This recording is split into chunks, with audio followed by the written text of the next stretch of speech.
റസൂലുള്ളാഹി സ്വല്ലല്ലാഹു അലൈഹി വസല്ലമ പലപ്പോഴായി പല സ്വഹാബിമാർക്കും ഒറ്റക്കായും കൂട്ടായും ഒക്കെ ഉപദേശങ്ങൾ നൽകിയിട്ടുണ്ട് ഓരോ സന്ദർഭങ്ങളിൽ. ആ കൂട്ടത്തിൽ അബൂദർദാ റളിയല്ലാഹു അൻഹുവിന് പ്രവാചകൻ നൽകിയ 9 ഉപദേശങ്ങളാണ് ഈ ഹദീസിൽ പഠിപ്പിക്കപ്പെടുന്നത്. ഇമാം ബുഖാരി റഹിമഹുല്ലാഹ് തൻ്റെ അദബുൽ മുഫ്രദ് എന്ന കിതാബിൽ ഉദ്ധരിച്ച സ്വഹീഹായ ഒരു ഹദീസാണ് ഇത്. ഹദീസ് നമുക്ക് വായിക്കാം. അൻ അബി ദർദാ ഖാല ഔസാനി റസൂലുള്ളാഹി സ്വല്ലല്ലാഹു അലൈഹി വസല്ലമ ബിതിസ്ഇൻ ലാ തുശ്രിക് ബില്ലാഹി ശൈഅൻ വഇൻ ഖുത്തിഅത ഔ ഹുരിഖത ولا تتركن الصلاة المكتوبة متعمدا ومن تركها متعمدا برئت منه الذمة ولا تشربن الخمر فإنها مفتاح كل شر وأطع والديك وإن أمراك أن تخرج من دنياك فاخرج لهما ولا تنازعن ولاة الأمر وإن رأيت أنك أنت ولا تفرر من الزحف وإن هلكت وفر أصحابك وأنفق من طولك على أهلك ولا ترفع عصاك عن أهلك وأخفهم في الله عز وجل. صحيح الأدب المفرد. അൽ മുഫ്രദ് എന്ന കിതാബിലാണ് ഈ ഹദീസ് ഉദ്ധരിക്കപ്പെട്ടു വന്നിരിക്കുന്നത്.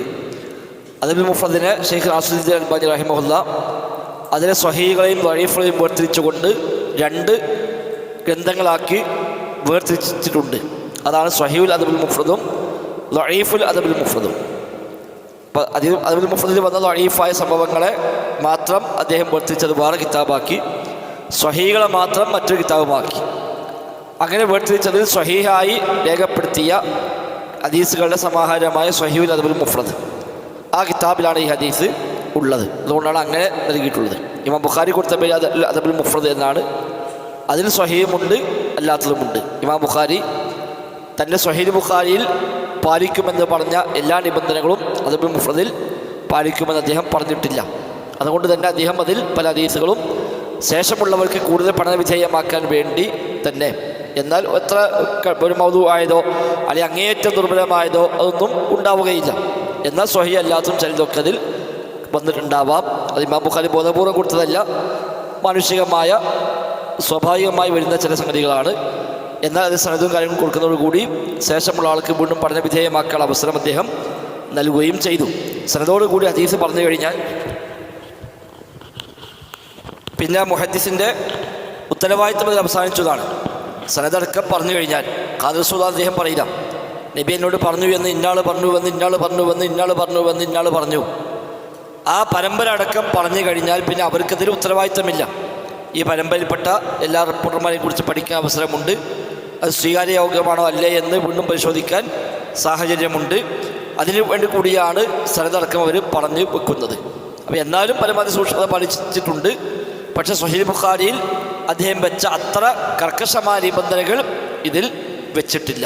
അതുകൊണ്ട് തന്നെ ചില ഹദീസുകളൊക്കെ സ്വഹീഹ് അല്ലാത്തത് അദബുൽ മുഫ്രദിൽ വന്നിട്ടുണ്ട്.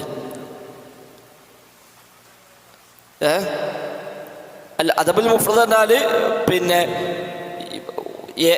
ഏകമായ ഒറ്റപ്പെട്ട അദബ് എന്ന അർത്ഥത്തിൽ വാക്കുള്ളത് ഒരു മര്യാദകൾ. ഇപ്പോൾ ജീവിതത്തിൽ പാലിക്കേണ്ട കുറേ മര്യാദകളെ സംബന്ധിക്കുന്ന ഹദീസുകൾ അതിൽ അദ്ദേഹം കൂടുതലും എടുത്തു കൊടുത്തത്. ഇമാം ബുഖാരി ഓരോരോ വിഷയ സംബന്ധമായി ഗ്രന്ഥങ്ങൾ എഴുതിയിട്ടുണ്ട്. അപ്പോൾ അതിൽപ്പെട്ട ഒന്നാണ് ഇപ്പോൾ അദബുൽ മുഫ്രദൊക്കെ. അതേപോലെ ഇപ്പോൾ റഫ്ഉൽ യദൈൻ ഇമാം ബുഖാരി മറ്റു കിതാബാണ്. കൈകൾ ഉയർത്തൽ, നിസ്കാരത്തിൽ ഏതെല്ലാം സ്ഥലത്ത് കൈ ഉയർത്തണം, അതുമായി ബന്ധപ്പെട്ട എല്ലാ ഹദീസും അതിൽ കൊടുക്കും. എന്നതുപോലെ ഓരോ വിഷയവുമായി ബന്ധപ്പെട്ട ഹദീസുകൾ കൊടുക്കുക. അപ്പോൾ ഇത്തരം ആദാബുകൾ പഠിപ്പിക്കുന്ന എല്ലാ ഹദീസും അതിൽ കൊണ്ടുവരും. അതിൽ സ്വഹീഹ് ആയതും ഉണ്ടാവാം, ചിലതൊക്കെ അല്ലാത്തതും കയറി കൂടിയേക്കാം.